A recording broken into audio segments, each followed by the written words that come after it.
Good morning.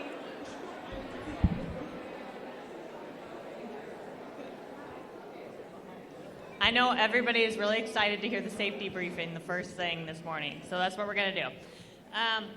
This is something that we recommend for faculty you can do with your students at the beginning of the semester, and then also for supervisors and managers to do in your areas periodically throughout the year. First, I'll ask for a volunteer to call campus police in the event of emergency. I think I can volunteer first for that. But I will ask for a backup person to call for that. And I can't really see anybody, so Elena will. The nearest landline phone in here, in case cell reception is lost, is in the PAC box office. The nearest AED is located right back in the PAC lobby near the restrooms. So who would volunteer to go get that in case that we would need it for the day? Kimwell. We also need 2 volunteers who are willing and able to perform CPR if needed. I know I saw Mike Dan. Mike Dan, whoever's next to him. The nearest fire pole stations here are on both sides of the aisle. And in the event that we would need to evacuate this building, the closest exits are 2 back in the lobby, but then also in the back of the stage, we would have some that would go outside as well if we needed. In the event that you would need to shelter in place here, the best place would be to go to all the basement rooms. Down the stairwells are on both sides as well. And then also, as always, please contact any time that you have questions on emergency procedures or safety here on campus. Thank you.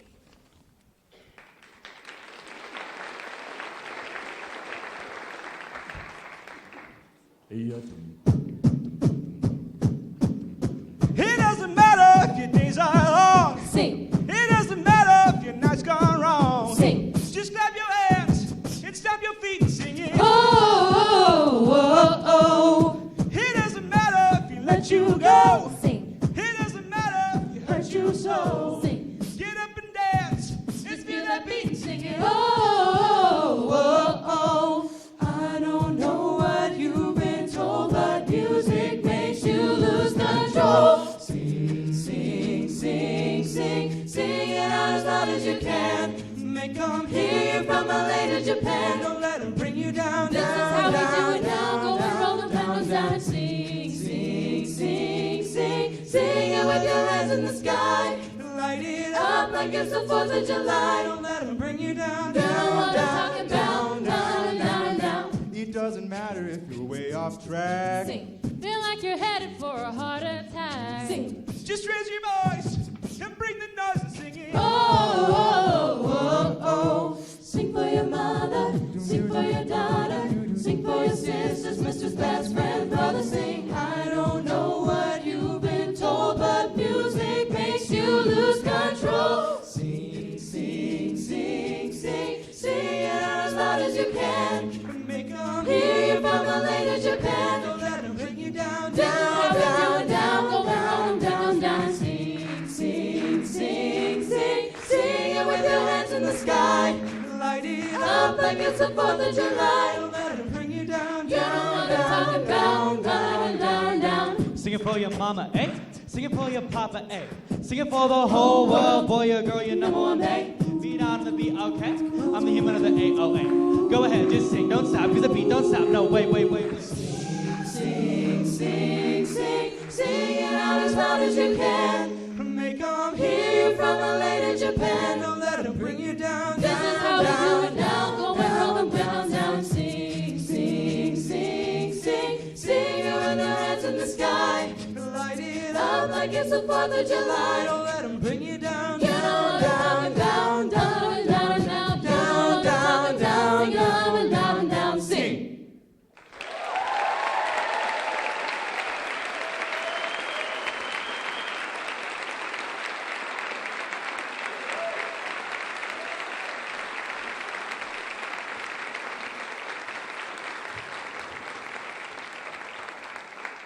Don't let them bring you down. Hopefully I wasn't talking about me. So I'll do what I can. But thank you, ICC Vocal Jazz. Excellent as always. And thank you, Julie Clibbins, for your direction. Wonderful.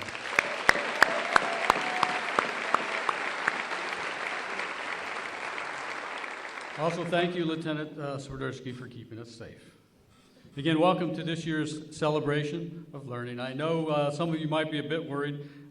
Please know this is not a budget address.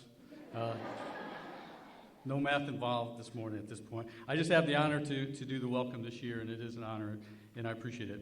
One of the many things that I love about the college, working in higher education, is the excitement and anticipation that comes with each start of each new academic year.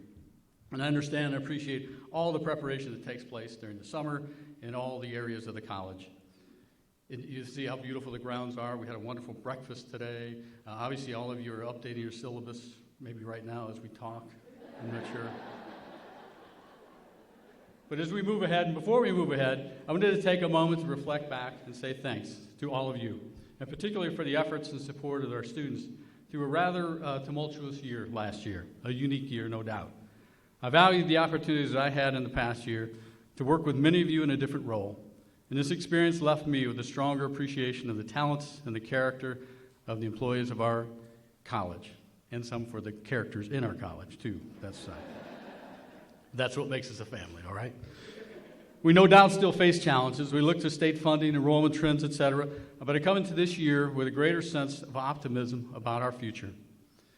As I was in the community this past several months, it became very clear to me that our community values a great deal what we do, but they need us now more than ever before. And we have some tremendous opportunities as we see a strong interest in better alignment with our school districts, and we address the workforce demands in our district. But we will need to continue to adapt, to evolve, to meet these challenges. And I am confident that we have the talent and resources to make that happen. Another reason why I look to this coming year, and with greater optimism than I have in my past years, is our new president. Our new president, Dr. Quirk Bailey. My professional association with the college goes back over 30 years. And over those 30 years, I've had the opportunity to work with three previous presidents, Dr. Purley, Dr. Thomas, Dr. Irwin, of course, throw in a couple interims in there as well. Right? In my opinion, based on the time I've spent with Dr. Bailey this summer, we have absolutely the right person to lead our institution as we enter our next 50 years. We have absolutely the right person to navigate our institution through challenging financial times, and absolutely the right person as we align our resources and our efforts within the community. But the key to our success is all of you and our collective efforts to provide an exceptional educational experience for our students. With that, in all sincerity, I wish you all the best as we enter this academic year, and I hope you enjoy the rest of the general session and all the events of the week. Thank you.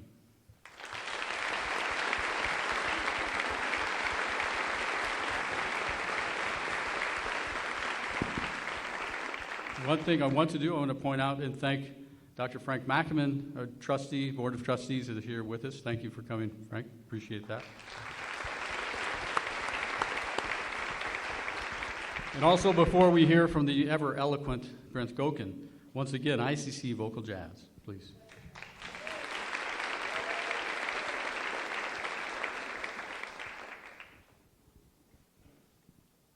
I'm bulletproof, nothing to lose.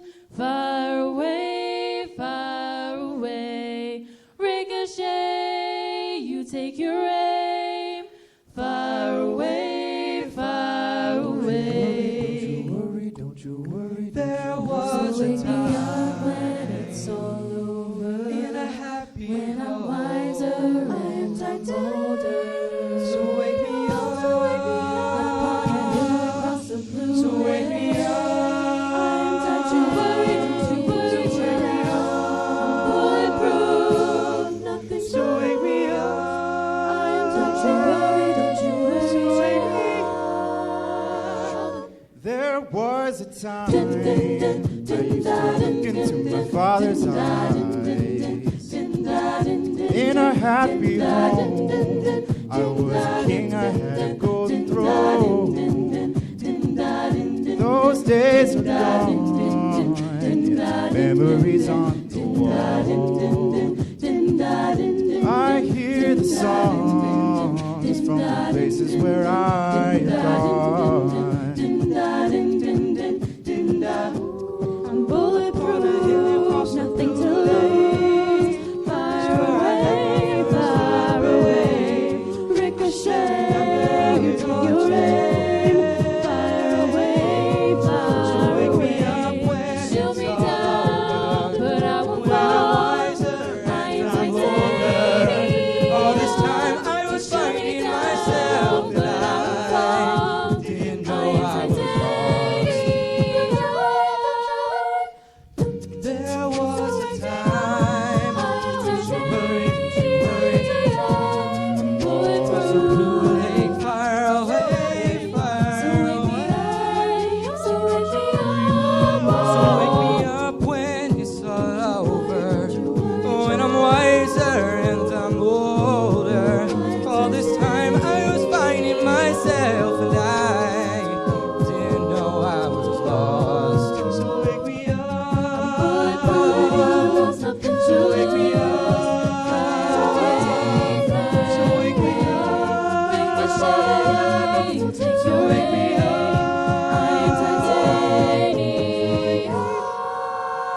titanium.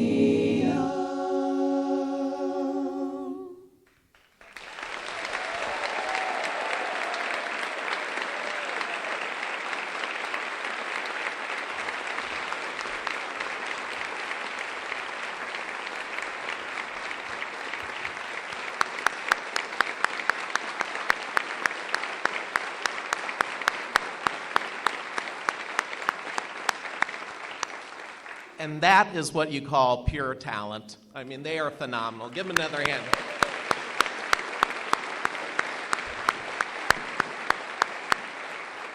I've had the privilege of traveling with the ICC Vocal Jazz under the direction of Julie Clemens for the Mayor Maloof event each year for the past many years, and they literally make me cry every time I listen to them play because they're just phenomenal.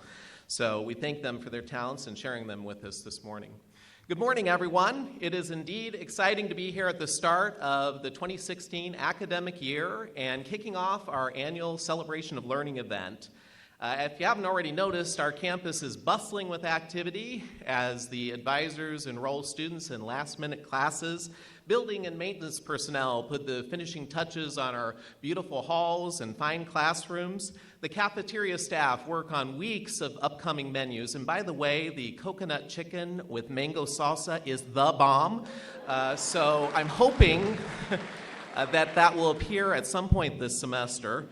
The library staff and lab assistants are preparing for this great influx of students next week. And of course, our faculty who are fine-tuning lectures, revising PowerPoints, and seeking new and innovative ways to provide instruction are all positive signs that it is indeed the start of a new academic year. This year's theme, as many of you know, is persistence and completion. And it's a theme that each and every one of us, regardless of who is on the front lines or the sidelines, behind the scenes or on stage, should value at the utmost level. You see, we face a number of challenges yet again this year. Again, we have continued struggles with state funding. We have lower than anticipated enrollment. And we also have a number of additional competitors that are in the area. With all of those things, it really powers home why each and every one of us needs to find the power within to try to motivate and encourage each and every student to have the best possible opportunity to succeed here at Illinois Central College. It's like the well-known African proverb suggests. It takes a village to raise a child, or in this case, it takes a village to help a student persist and complete. The definitions of persistence and completion could easily be founding principles of any community college. I mean, when you look at the definition of persistence, according to Merriam-Webster, the quality that allows someone to continue doing something or trying to do something even though it's difficult or opposed by other people. When I think of persistence in my life, I instantly think of Hattie Mae. And, oh, there we go. Okay, I'm a little problem. Hattie Mae is the border collie that we adopted from the shelter about 10 years ago. You see, Hattie didn't come from the best home. Neglected, malnourished, blinded in one eye in the heat of anger. Hattie Mae could have easily become a one-eyed border collie statistic at the pound.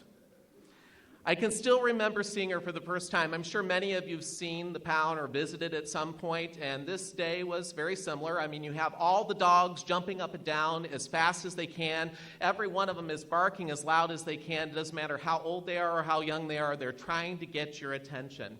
And this day was pretty similar with one exception. When I walked into that room in the corner, there was this little cage, and there was this little dog that had her head down. She had her shoulders slouched, and she was taking one little paw and going up and down the chain link gate. Up and down the chain link gate. Da-da-da-da-da-da-da-dum. Da-da-da-da-da-da-dum. Now, I oftentimes think of what it would be like if a dog could talk, and if Hattie Mae could talk that day, she probably would have sounded something like this. Nobody cares about me. Nobody cares about me. Well, I inquired about the status of Hattie Mae from one of the volunteers nearby, and she turned and looked at the cage, and she said, "Oh, that little border collie. That's such a very sad case. She wasn't loved by her former owner. In fact, her owner was so abusive to her that he blinded her in one eye. She's been here for many, many weeks, and she's going to be put down later on this week. My heart sank. How could anybody hurt this beautiful, precious, loving, wonderful little dog? So what did I do? I did the only thing I could do. I adopted her on the spot. I know it's an impulse purchase. So when we picked up Hattie Mae and we were driving her home that day, all that I could think of was, would this dog ever be able to get past that horrible environment that she once knew? Would she ever be able to be a normal dog? Well, she did. And you know how she did it? Because she was loved. She was loved at home by the people that adopted her. She was encouraged by the little kids in the neighborhood who cheered her on. And you know what? Even though she's blinded today in one eye and nearly blind in the other, nothing stops this dog from wagging her tail just like the other dogs. Nothing stops her from chasing squirrels throughout the yard, even though she's never caught one. Nothing stopped her from taking long, leisurely walks throughout the neighborhood with a great big smile on her face. I mean, look at this smile. It's right there. Okay? She changed because we loved her. And the bottom line is that it wasn't Hattie Mae that was the problem. It was her environment. When you take the dog out of that environment, you love her, you nourish her, you care for her, she becomes a completely different dog. And you know, many of our students here at Illinois Central College share some things in common with Hattie Mae. Many of our students don't have the support at home or the encouragement at home to be successful in their studies. Some of our students are working 1, 2, and 3 jobs. I encourage you to talk to them about that. How many jobs do you have? I ask this all the time, and I'm just blown away. And then still others are first-generation college students. They have no one to model their life after. And then, of course, there are the students, and there are quite a few of them, that have never had a single person in their entire life truly believe in them or their potential. I've always said that I'm very proud to work at a community college. Community colleges transform lives like any other educational institution on earth. And I'm proud that we can take the Hattie Maes of society, we can nourish their minds, we can expose them to a world they never knew, and we can teach them to dream big. A couple of springs ago, I attended an AQUIP strategy forum session. Now, for those of you who are not as familiar with AQUIP, that is, of course, our strategic planning initiative. And the strategy forum allows different colleges to share the projects that they've done, both those that are successful and those that are not. And I was really privileged. I attended one of the college's AQUIP strategy project on persistence. And the project was eye-opening because not only were they at 95% of their goal, with almost 3 months left, the full summer's term to reach the full 100%, they had not only contributed to a higher level of persistence, they also had a large number of their students that had completed their degree, their certificate, or had successfully transferred on to another college. So obviously I'm sitting there thinking, what did you do? How did you do this? What was the magic behind this project? And they all looked at me and they said, well, it was pretty simple. We empowered every single employee at our institution, regardless of title, to become a partner and an advocate for every single student you meet, to seek out ways to help them if they're having trouble finding classrooms, if they're having a difficult day or don't have a smile on their face. How are you doing? How are your studies going? Starting up those conversations. But most importantly, to become an advocate and a champion for what we do at the community college level. And so, of course, I inquired, what else did you do? I mean, that sounds great, but what specifically? And they said, it's all about the smiles. It's all about saying hello. It's all about asking people how you're doing, how are your classes going, what can I do to help you? It was all about empowering the employees. A pretty simple task, maybe per se, but it took some time, and they did it in 1 year. So when I think of the 10 years that we've had Hattie Mae in our life and all of the joy that she's experienced, I often think of what would have happened had we not acknowledged the precious spirit that resides in her heart. Every student much like Hattie Mae, has talents and gifts. It's our job to seek them out, cultivate them, and plant the seed of inspiration. Teaching is the most rewarding profession in the world, but it doesn't mean it's easy. What we do here is an investment in our culture. And if we do it carefully, we might just contribute to something big. Thank you.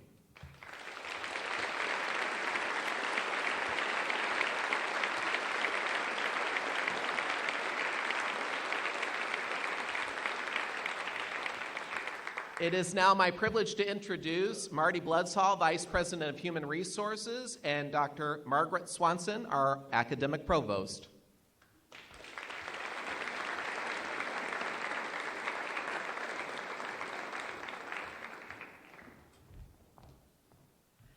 Well, good morning, everyone. And Brent, that was phenomenal. Thank you for sharing your story of Hattie Mae.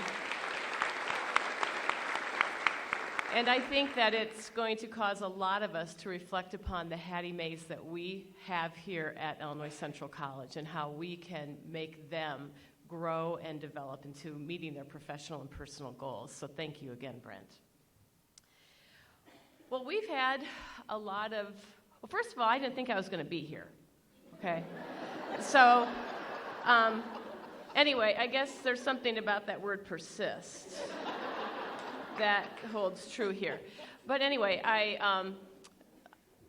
I'm glad to be here, to be able to serve in this interim capacity. It has been a joy coming back to be with all of you for this longer time frame than I thought it was going to be. But you know what? It's quickly coming to an end, and we're going forward with the search process for our new Vice President for Academic Affairs. So again, I thank you, and I have enjoyed working with all of you again these past year or so, whatever, year and a half. But anyway, so we've had some new people that have come on board with us over the course of this past year and going into this coming academic year now. And so what we're going to do, if we'd have the house lights go up, please. Got a couple of slides here that list in alpha order all of our new full-time faculty and staff. So what I'd like to do right now is have all of our new full-time faculty stand. I'm not going to have you say anything at this time, but all the new full-time faculty that have come on board since January. Okay? Just stand and be recognized, wave, because there's going to be more happening tomorrow at the all-academic meeting.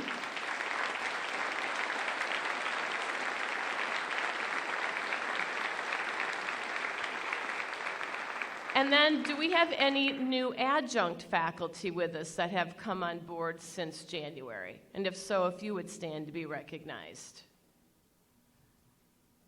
Okay. Well, we have had new adjuncts come on board, okay, in this past year. So I'm going to turn it over to Marty then to introduce the new staff. It is very difficult to follow the story of Hattie Mae and then the phenomenal story of Dr. Swanson.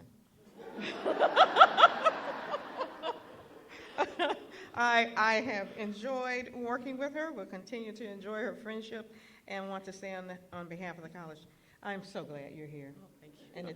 And that you stayed the year and a half.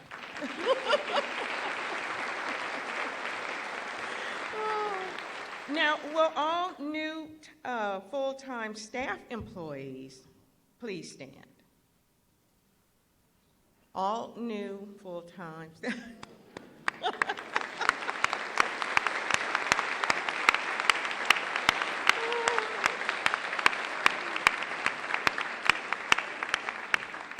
Welcome to Illinois Central College. You will have a fantastic, fulfilling, and wonderful time here. Be sure to enjoy this week. Engage in your college community by joining us for all the activities that we have planned this week. And for new employees, enjoy the new employee orientation. And for full-time faculty, I think you had your orientation yesterday. Connect with other co-workers, connect with students, understand and learn the college community. It is very, very rewarding community. now with my HR hat on. Don't forget to complete your new hire training process. Sorry about that. But most of all, persist in incorporating our core values in everything that you do. You will find that by incorporating those values in your work life, in the people that you meet, in the students that you interact with, you will take home and they will take home something so fulfilling, and that is a greater connection to our community college system. So with that said, It is our great pleasure to introduce the fifth president of Illinois Central College, Dr. Sheila Quirk Bailey.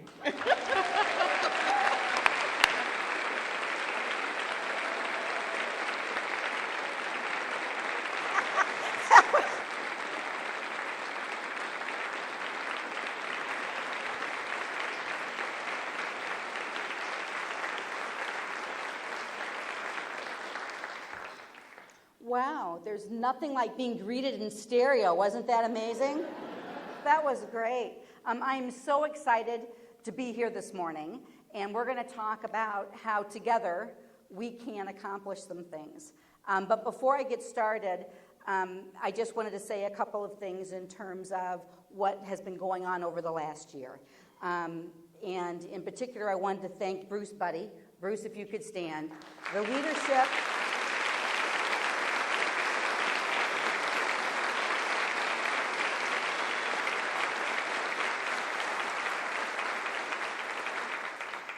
The leadership that Bruce provided over the last year has just been amazing.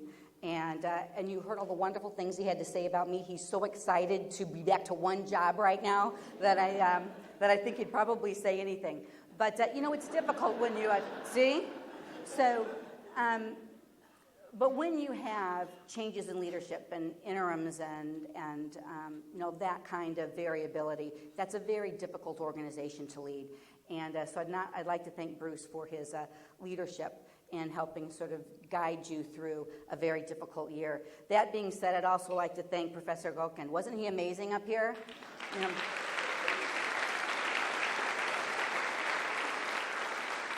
And organizational leadership doesn't just come from the official structure. It also comes from, especially in the academy, it comes from faculty. So we thank you for your leadership and your guidance to help us through over the last year as well. And then I'd like to say something about Dr. Swanson, who she tells me she's not coming back, but I heard she's told you guys that time and time and time again. And it always happens. So we do have a search going on. We hope to end it by December, and Margaret will be having a talk if that runs a little late. So I just wanted to thank Dr. Swanson for her leadership over the years. And also not just about, Cabinet's done a wonderful job. And it's not just about, though, these individual people. Why would someone leave retirement to come back to this organization? And the reason they would do that is all of you, right? I've had so many meet and greets, and people tell me how long they've been here. We have employees 30, 40 years. So they not only tell me how long they've been here, they tell me how many times they've come back, right? People leave and they always come back. Why would you do that? There has to be something so special about this organization. So thank you for all of you, too. It was a difficult year for everyone. We're ready to move forward, but I just want to thank you for all the extraordinary efforts over the last year. So this morning we're going to talk about how together we can accomplish some things. So what we're going to talk about is, first of all, who is Sheila Quirk Bailey? I hear that question is circulating in the hallway, so we'll address that. Then I want to talk about ICC and your tradition of quality. Then we'll talk about some challenges we're facing, some areas where we're going to be focusing over the next year, and I'm going to share some thoughts on what I view about persistence and completion, so we can sort of be transparent about some of those perspectives as we launch this presidency. So to get us started, this is who Sheila Quirk Bailey is. Meet the Farmers, which is how I affectionately refer to them. That's my dad, Garrett, and my mom, Sharon. I grew up in Caseyville, Illinois, a family of 5. My father, someone's actually clapping for Caseyville? Oh my God, we have to connect later. Okay. just so you know, we have both a Dairy Queen and a hen house off our exit of 55, so we're not a small town anymore, my friends. But my father didn't graduate from high school.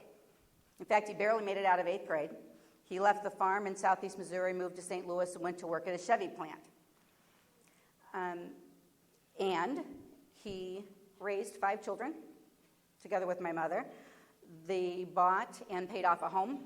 There was always one working car in the driveway. There were usually more cars in the driveway, but at any given time, one of them seemed to work.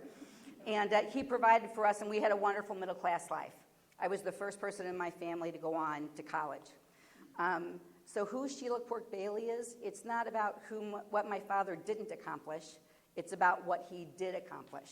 Right? And we need to make sure, and I'm passionate about this, that all of our students and all of our citizens have the opportunity to do what my father did in terms of raise and provide for a family. Because the issue is right now, yeah, this is going to be a problem.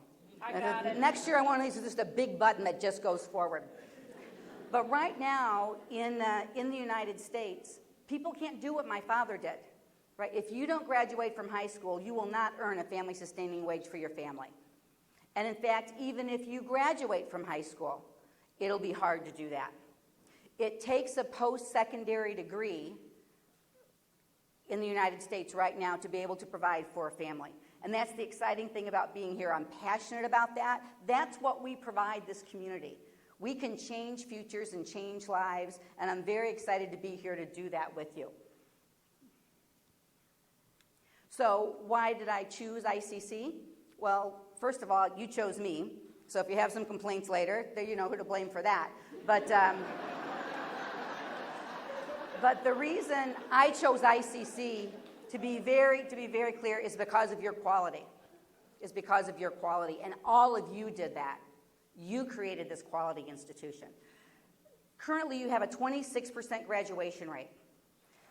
The average, that's a big deal. The average in the country is 20. The average in Illinois is 22, right? So what you've known all along, and I've come to know very, very clearly over the last several weeks, is you are a high-quality institution. Now, our challenge is the best community college in the country are in the 60s. So we're going to keep focusing on completion and persistence until we get there, but we're going to move forward. The other thing that I'm very excited about is your quality processes. This is a very difficult thing in higher education, to meet collaboratively, to meet across functions, to look at data and to solve problems. And you've been doing that for so long. I'm so excited about being a part of that environment and joining that environment that you've created.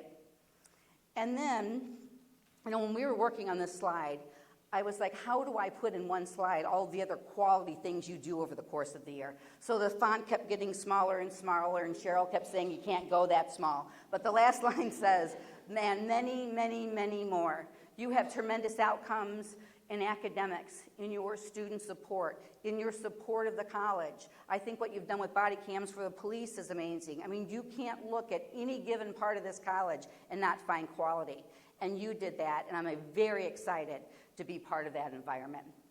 So I'm a very big believer that together we can build upon the past successes of ICC, and we can ensure that in the future we have even higher outcomes for our students and for ourselves as an institution. So I'm very delighted to be here. And we've got a couple challenges going on, right? We've got some challenges in our community and in our institution. So I thought it was appropriate that we talk about some of those this morning. In the district we serve, we have higher than average unemployment.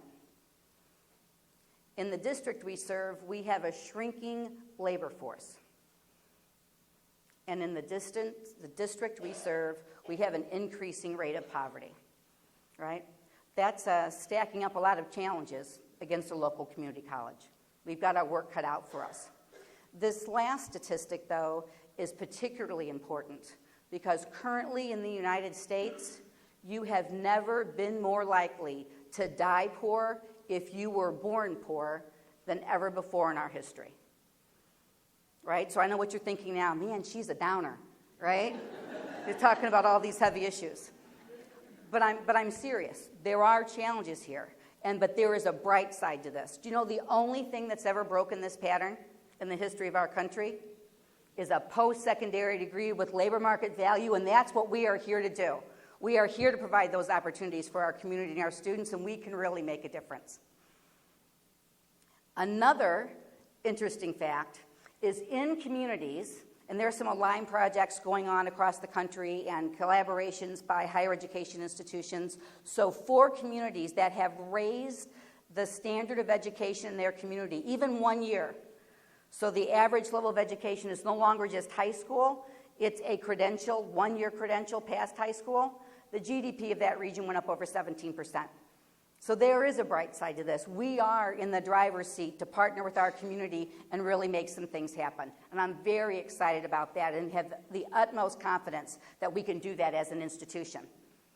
Together, we can change the trajectory of not just our students' lives, but their families, our regional workforce, and our community. And I'm very excited about that opportunity for all of us.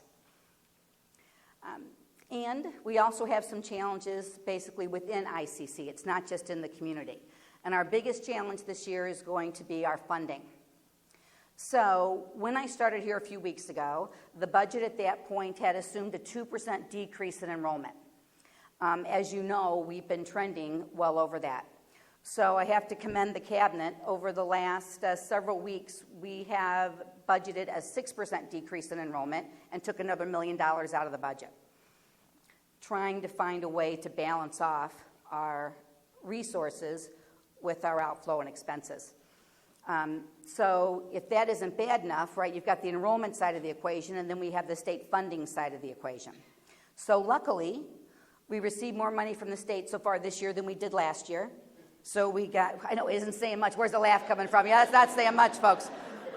Trying to find a silver lining here somewhere. But in fact, when I talked to you, I don't know that we've received the money. They've told us we're getting the money. Yeah, I don't know that we've gotten the check yet, but supposedly we've got this $2.1 million on its way for a stopgap funding. Now, in the budget, we assumed 75% of what we used to get before the shenanigans started in Springfield, right? So we've already taken 25% off the top. But to meet that threshold, we're still going to be due another $1.9 million.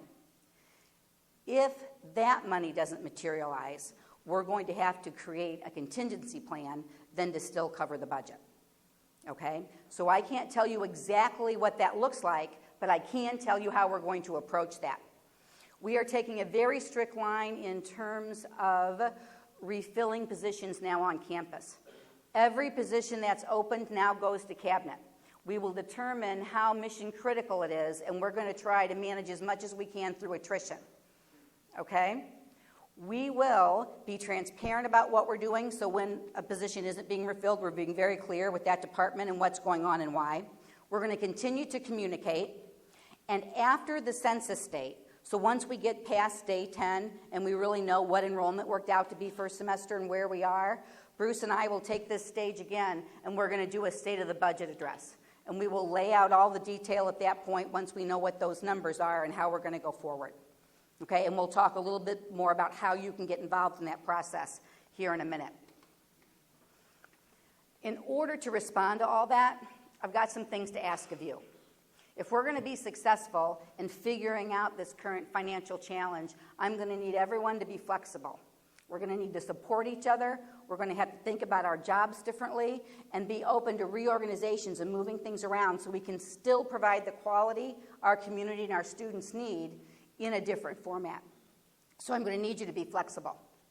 We're going to have to be open to change, and that's all of us. We'll figure it out together, and together we'll get through all this, but we have to be open to change. And more than anything else, we have to be steadfast and focused on student success, because if that guides us, we can all be flexible and keep things moving. So I am confident that together we can find new ways to be efficient. We can find ways to work outside of our own department. Following the great words of Brent, we can feel empowered to do what we need to do to help each and every one of our students, and together we can move forward. Excuse me. So I'm going to grab a quick drink of water. Next week at the board meeting, so Frank's getting a preview here, we will be talking with the board about priorities for next year. So these aren't finalized, but I wanted to share with all of you what I'll be talking to the board about in terms of us moving forward. And that list includes onboarding, enrollment, financial management, diversity and inclusion, a strategic plan, and then persistence and completion. So let's talk briefly about each one of those so you know what those conversations will be with the board. First is onboarding. And onboarding is the process from the point at which we convince someone that they need us or they realize they need us through the successful completion of the first semester. We're going to take a look at how that process happens, what kind of technology tools we may need to improve that process to make sure everyone gets started on a strong foot at ICC. So we're going to be looking at all that this next year. Next is enrollment. And you know, enrollment's a slippery slope. We've been trying to figure out why our enrollment's down the last several weeks. Now, I have wonderful data on about who didn't show up. We know who that was, but we don't know why. And it's important, enrollment, not just from the standpoint of making a budget work, but I feel enrollment's important from a moral obligation standpoint. We know there are people in this community who need us, who aren't taking advantage of us, who aren't here and they need to be here. It's our moral obligation to connect with them, let them see how we can improve their lives and make that happen. It's our moral obligation to make sure that families who are struggling don't send their students off someplace else and then have to start their lives under immense debt. We've got to get that message out there. And finally, it is our obligation to provide high-quality instruction and guidance and ensure that students complete, because only when they complete do they reap the benefits that we're trying to invite. So enrollment is not just about numbers. It's about making that happen. Next is financial management. You know, one of the most important responsibilities of the board, so Frank, are you taking notes?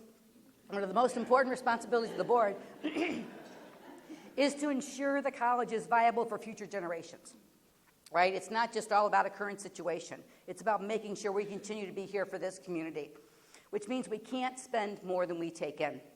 So we're going to need all of you to help us out with this. You'll be receiving a survey soon, which we will be asking you for any and all of your ideas in terms of how we can increase our revenue and what we might be able to do to decrease our costs. And as we build that contingency plan, we will take all of your suggestions into consideration as we move forward. So we all need to get involved to make sure we have the best answers as we move forward. And that survey will be coming out soon. Diversity and inclusion. The board is very interested in how we're approaching this and how we're going forward. And we do actually do a very good job. Dr. Ali's affirmative action plan is actually very well done. But the reason we need to continue to focus on this is by 2050 in this country, there will be no majority ethnicity or race. We are not serving our students well if we can't give them the critical thinking skills, the communication skills, the cultural skills to really understand how to work in that type of environment and how to be successful. And we need to make sure we create an environment that lets them experience what they will be experiencing in the future right here as they're learning and they're being educated. So that's a very important point for us to think about over the next year. Next is our strategic plan. Now, we do a lot of planning here, right? We've got a lot of plans. So let me tell you when I say this what that means to me. If we have a successful strategic plan, we will have 3 to 5 goals. And all of you will know what those goals are, and all of you will know how we're going to measure to determine if we've met them. Then you take all of our committees and HLC and Six Sigma and you start aligning everything so we're all rolling in the same direction. So 5 years from now, we have measurable improvement in the things that we all decide are important to us. okay, and important for our students and important to our community. So I'm going to pull together a presidential advisory council of people who can help me work this strategic planning process over the next year. We're going to get together 2 more times as an all-college group this semester. The first time we're going to explore, through an interactive session, what our current situation is. The second time we get together, we're going to explore what some of the best ideas are, both in Illinois and the country, in terms of persistence and completion. Who's making it happen and what they're doing, okay? Then we'll take all that information and we'll share it broadly. And then come the spring, we'll have a 1-day community-based planning session. And in that session, half the people there will be from the community, and half the people there will be a representative group here from the college. So we'll sit down with the people we serve and figure out how best to deliver the kind of quality and value, where to focus to best serve this community. We'll bring that back, we'll refine it, and like I said, no more than 3 to 5 goals to say where we're going into the future. So all of you have a role to play for that, in that, and I look forward to working with you on all of that. Now, persistence and completion. This has been your focus for a while. This has many meanings right now in higher education, so I just thought it might only be fair for me to share with you some of my philosophy on the topic. Now, fair warning, I finished my dissertation 1.5 years ago, and it was on persistence and completion. So if this starts to go over an hour, 2 hours, someone raise your hand or get the hook and you can get me off the stage. But I'm very passionate about this topic, and I know you are too, as it's your big goal. In fact, I love the way you stated your goal, and I don't know what the time frame was originally, but that we would be a national leader in persistence and completion. Love that. I'm right on the same page as you guys. But the most important thing in my mind when you talk about persistence and completion is this. Persistence and completion is not about lowering the bar.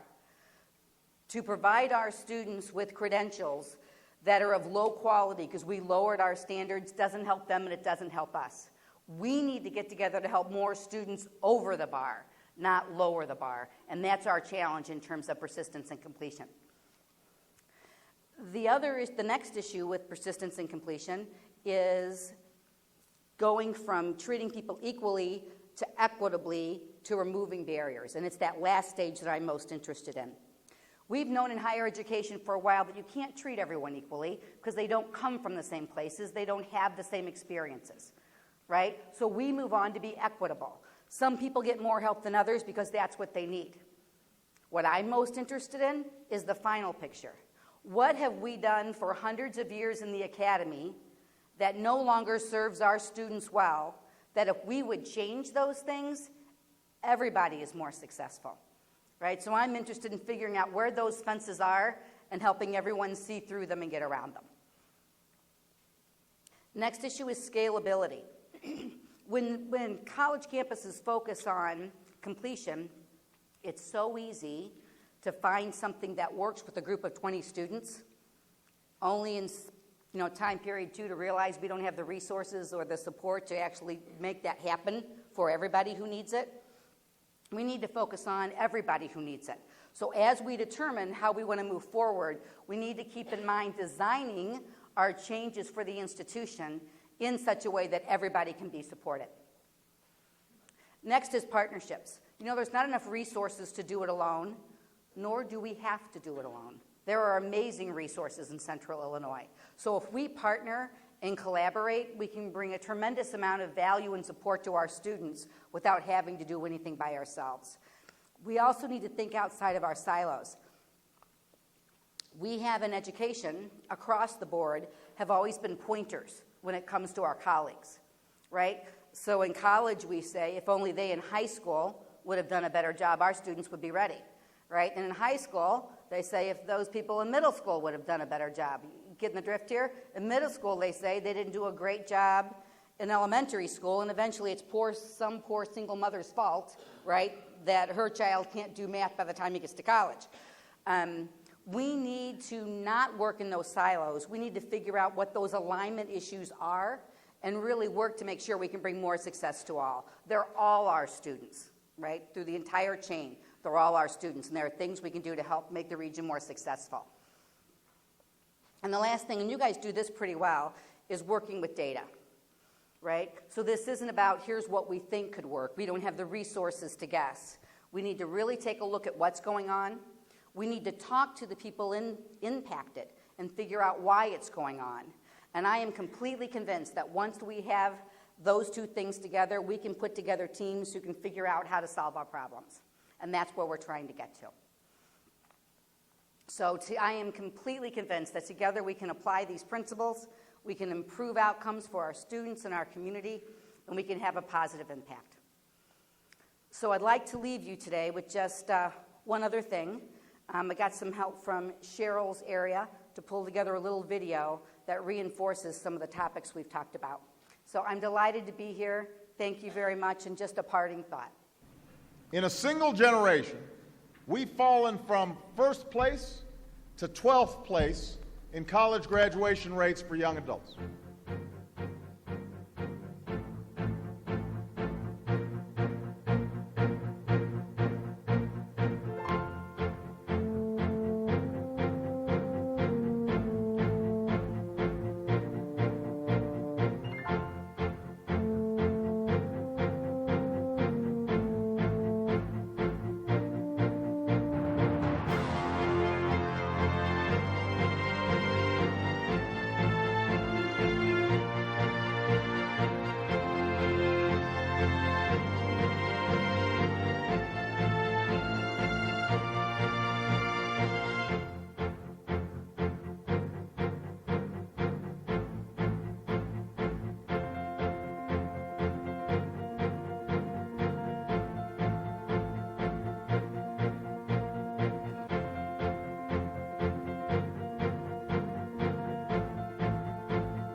So thank you.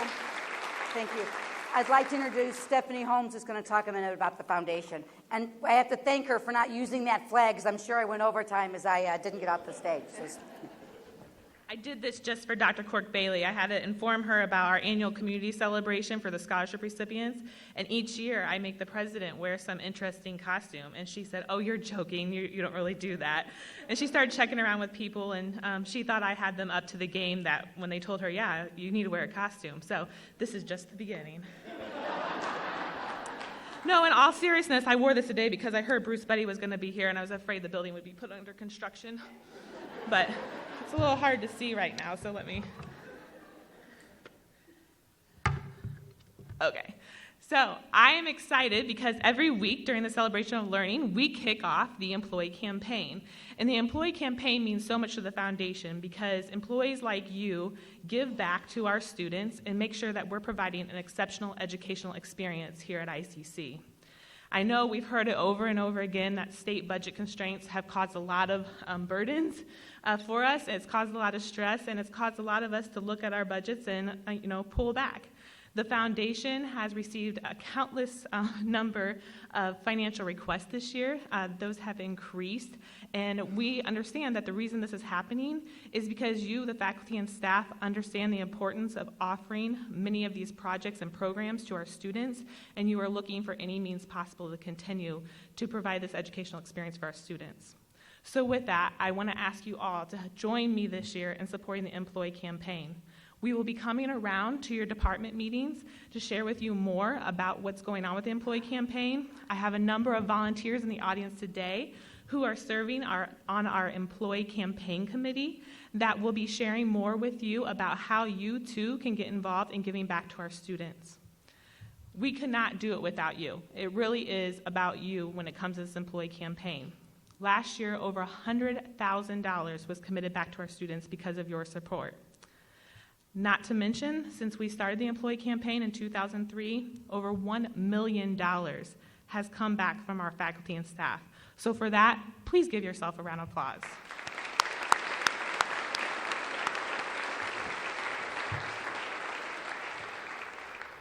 Through the Employee Campaign, we have a variety of options that you can give to support the college and our initiatives and the students. But one of the most important areas is our ICC Excellence Fund. For those of you who do not know, the ICC Excellence Fund is our unrestricted fund that we are able to grant these grant requests. Does that make sense? We are able to approve these grant requests that come into us through these unrestricted funds. I hope you consider giving to this fund if you choose to give to the Employee Campaign this year. I know times are hard for everyone, but every dollar makes a difference. Another thing that I want to mention to each of you, I'm losing my hat here, is that we partner with United Way each year for our Employee Campaign. We've had questions of why we do that when we fundraise for our own students here at ICC, but we understand the importance of the United Way and the agencies they support in this community. Many of our students seek these, as well as our faculty and staff, for support in their own lives. So please consider supporting the United Way this year as well. I am amazed each year when I go out and talk to the community and ask them to give their support back to the college. They are encouraged to hear that our employees believe so much in the mission that they too give back to support the students. They are even more amazed when they hear that you give back at the level of $100,000 to $105,000 a year. So that's pretty impressive. Because of that, it encourages them to keep on giving to this college. And because of that, they continue to give us prizes to help. Prizes? You guys don't like prizes? Prizes to encourage you all to submit your pledge cards each year. This year, the pledge cards are due by September 15th in order to have your name in for the prizes. So when your groups come around to talk to you about giving to the Employee Campaign, be sure to get those filled out and submitted by then because we have some awesome things to give away. Now, my favorite part of my job, I get to see how the donor dollars go to work. And I get to encounter many deserving students here on campus, and I wish each of you had the opportunity to see the gratefulness and gratitude that each of these express when they get a hand up and a help. And one of those students is Josephina Rodriguez, and I would like her to come today and share her story with you about how she is able to connect at ICC.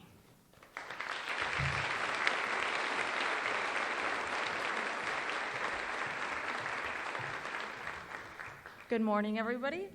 Thank you for giving me the opportunity to come speak to you, and I would like to share a little bit of my story. Walking into a classroom where I did not speak the same language as my classmates was my first encounter with what would be my reality for the years to come. At the age of 5, I would have never have imagined the rocky road with eventual smooth sailing that laid ahead of me. This was both a curse and a blessing. Blessed because of the opportunity I had, and cursed because I never did fit in. When you live in a small town like Chillicothe, Mexicans are a minority, and finding someone similar to you can be difficult. I am blessed and continue to be blessed because I am taking steps both my brothers and sisters were never able to. What other college students may take for granted, I never could. I have been honored to receive the Better Baked Scholarship, and for that I want to take a moment to say thank you. This scholarship is more than just money to me. It is the opportunity of being able to attend college, which stands for one thing, being able to thank my parents for everything they have done and continue to do so I could have a better future. When your parents leave behind a life they already had built to come to a country where they may face discrimination and don't speak the common language is a lot to be thankful for. I could never repay my parents enough for what they have done because thanks to that I will have an education my brothers and sisters never had. I am the youngest out of 5 and will be the first to attend college in my family.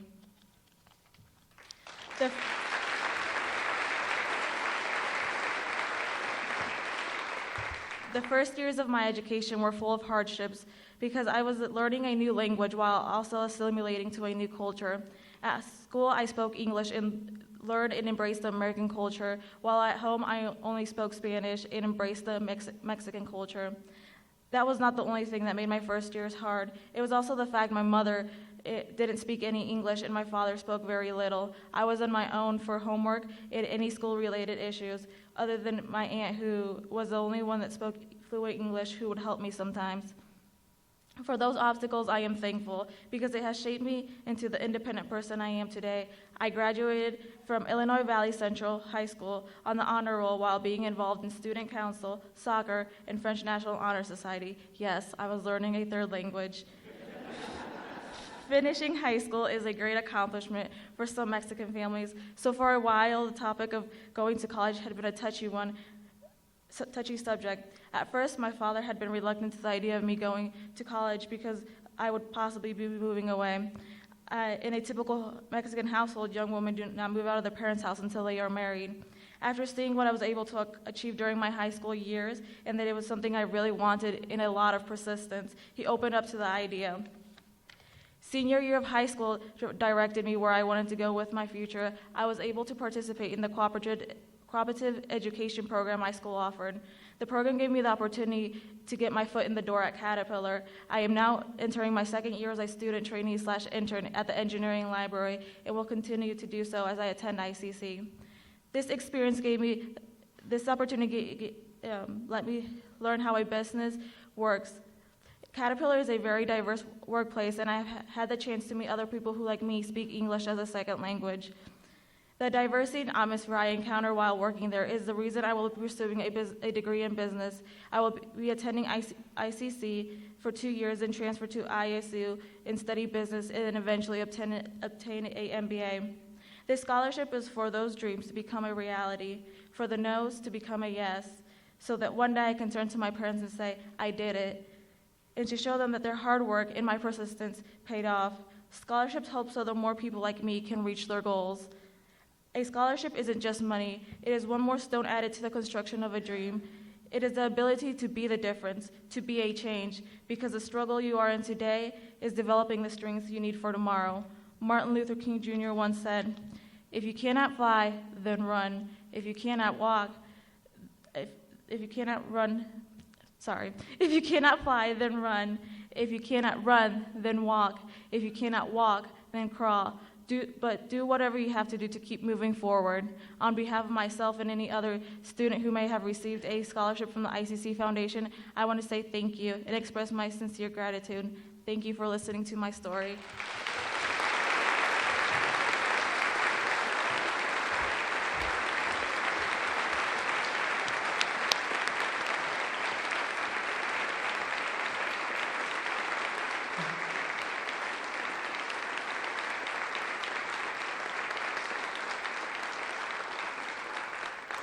Thank you, Josephina.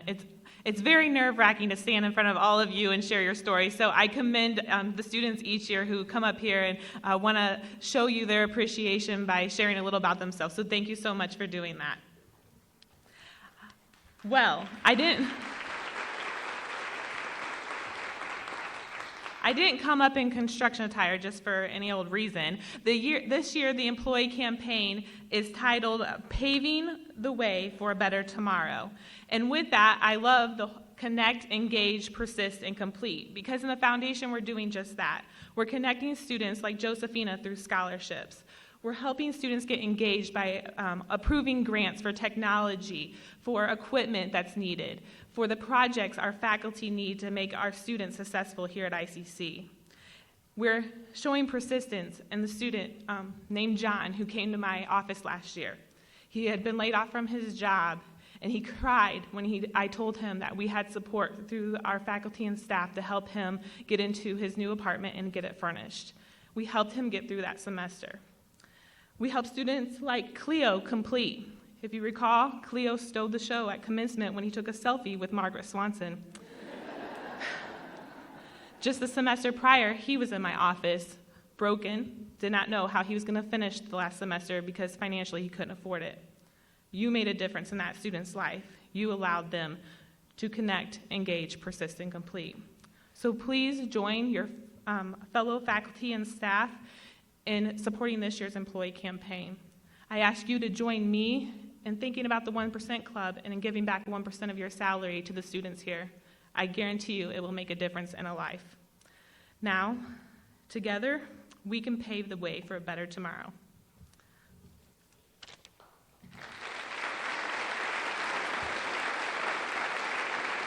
And Bruce Buddy will close us out.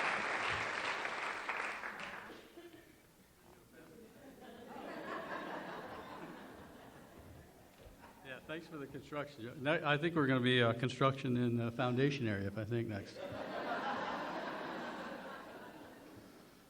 Thank you, Stephanie. Josephina, thank you for sharing your story. And as many of our students, I hope today in this session provides some inspiration and some motivation as you leave here today. Certainly does to me. And as you can see, why I was enthused to have our new president and why I'm enthused for all the stories that we shared here today. I think together we can. I think is a little bit of a motivation. And I think as we look to this coming year, that we stick together and we can do a lot of great things despite some of the challenges that we have. What I want to do is encourage you to engage in further activities beyond today's. We have a lot of programs, a lot of folks that put a lot of effort into those programs. So please engage in other sessions along the way as well. But before we leave, let's thank all of our speakers along the way. All the way from Brent, we introduced Hattie May to us, through Margaret and Marty as well, and then Dr. Bailey and Stephanie. So let's thank our speakers one more time, please.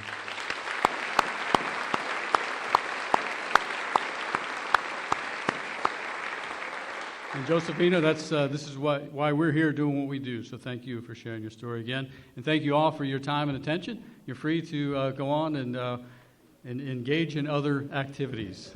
Thank you very much.